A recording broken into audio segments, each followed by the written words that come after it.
The desert doesn't echo. That's why when you hear a scream out there, it doesn't come back. It just dies in the wind. These are 3 very scary true desert horror stories. Real accounts. Sent in by people who barely made it out alive. If any of these stories chill you to your bones, do one thing. Subscribe, and click the bell, so you never miss a true scary story. From Mind Twist Horrors. Story 1. The Girl in the Ditch. This happened to a truck driver named Sam. He was hauling supplies through a dead stretch of highway in southern Arizona. It was close to 2 a.m., the kind of night where the silence feels heavier than the road itself. No headlights ahead. No taillights behind. Just endless desert and the hum of the engine. That's when he saw her. His high beams lit up a shape, crawling in the sand along the edge of the road. A girl. Pale skin. Long tangled hair. Her arms moving slow, like she was injured, or worse. Sam slammed the brakes and jumped out. He called to her. "Ma'am, do you need help?" No answer. Just the wind. He grabbed his flashlight and walked toward the ditch. But when the beam hit the spot where she was lying, she was gone. No sound. No movement. Just disturbed sand, and an odd smell, like rust and burning. He radioed it in and stayed until a deputy arrived. They searched the brush, the road, even walked the shoulder for a mile. Nothing. No tracks. No blood. No signs of a crash. The cop told him it was probably a hallucination. Sleep deprivation. Heat tricks. Sam didn't sleep that night. A week later, a different trucker reported something strange. Same highway. Same mile marker. He saw a girl, crawling toward the road. Said her face looked wrong. Too long. Her mouth wide open like she was screaming. But there was no sound. He didn't stop. Just kept driving. When police arrived later to investigate the report, they found claw marks. Deep, erratic gouges in the dirt beside the road. Like someone had been trying to crawl out. Or trying to drag something in. But again, no footprints. That part of the highway still gets calls. Drivers hearing a woman crying for help from the desert. But when they pull over, there's no one there. Just the ditch. And the sand. Waiting. Story 2. Campground 13. 4 college friends were road tripping through Nevada. Their plan was simple: explore, stargaze, and hit a known campground before dark. But just past 7:30 p.m., they took a shortcut down a gravel road. And that shortcut didn't exist on the map. No signal. No signs. Just sand and silence. After nearly an hour of nothing, they spotted it. A crooked wooden post with the words, Campground 13. There were rusted fire rings, a dry water pump, and one long-forgotten picnic table covered in sand. No other campers. Not a single sound. But the sun was nearly gone, and they were exhausted. They set up their tents anyway.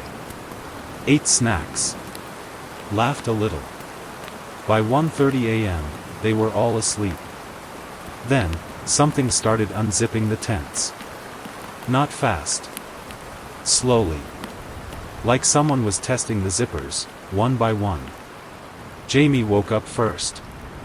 She froze, listening. Zip. Pause. Zip. Pause. Then, whispering. Close. Inches from her head.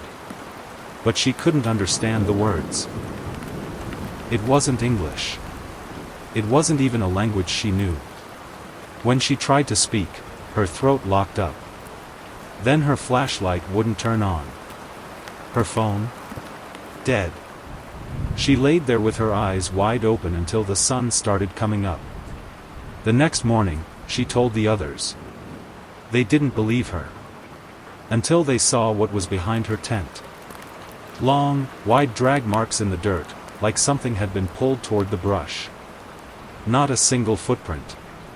Just two claw-like grooves in the sand. They started packing immediately. But then Tyler, the quiet one, noticed something half buried in the sand near the fire pit. A red cooler. Inside it was raw meat. Still cold. Wrapped in yesterday's newspaper. And a phone. Still recording. The battery was at 2%. They played the last 30 seconds. You could hear whispering, footsteps. And then a voice, right up against the mic, breathing. Don't leave yet. They're not all here. They left everything and ran. GPS started working 10 miles out. They reported the site. But when park rangers went back to check, there was no sign the place ever existed. They thought they were lost in the desert. But something was already watching them. Waiting. And the next story? He wasn't in a tent. He was safe. In a car. On a paved road. Until he pulled into a gas station. That shouldn't exist. Story 3. The last gas station. This happened to a man named Chris, around midnight. He was driving across New Mexico, heading home after a funeral. He didn't plan to drive through the night, but he just wanted to get it over with. By the time he realized how low his gas was, he was already deep in the desert. No stations. No lights. Nothing but dust and heat still rising off the road. That's when his GPS glitched. And showed a station only 2 miles ahead. No name. No reviews. No details. Just, open. So he followed it. The road narrowed into gravel. Then dirt.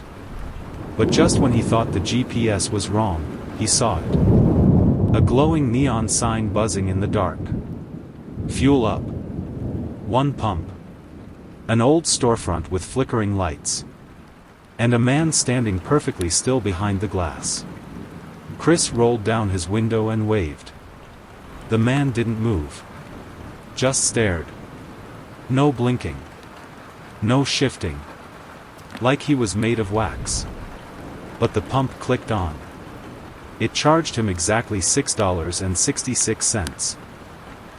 And as he was screwing the gas cap back on, his phone buzzed. A new text. From an unknown number. It said, "Get back in the car. Don't look at his face." He turned around. The man was now outside. Still staring. But his mouth was wide open. Unmoving. Like it had been cut that way. Chris didn't speak. Didn't breathe. He jumped in the car, floored it back to the main road. And didn't stop until he saw headlights again. When he looked back at his GPS history later, there was no record of any station. And the route? Just empty desert. For 40 miles. He reported it. State police said they'd heard stories like that before. But here's the part that never made sense. His receipt was still in the car. Burned around the edges. No business name. Just one word printed across the top. Oh. So now I'll ask you. If you were driving alone in the middle of nowhere, and a gas station lit up in the dark, with no one around for miles, would you stop? Or would you keep going? And risk running out of gas? Let me know in the comments. And if this story made your stomach drop, subscribe to Mind Twist Horrors.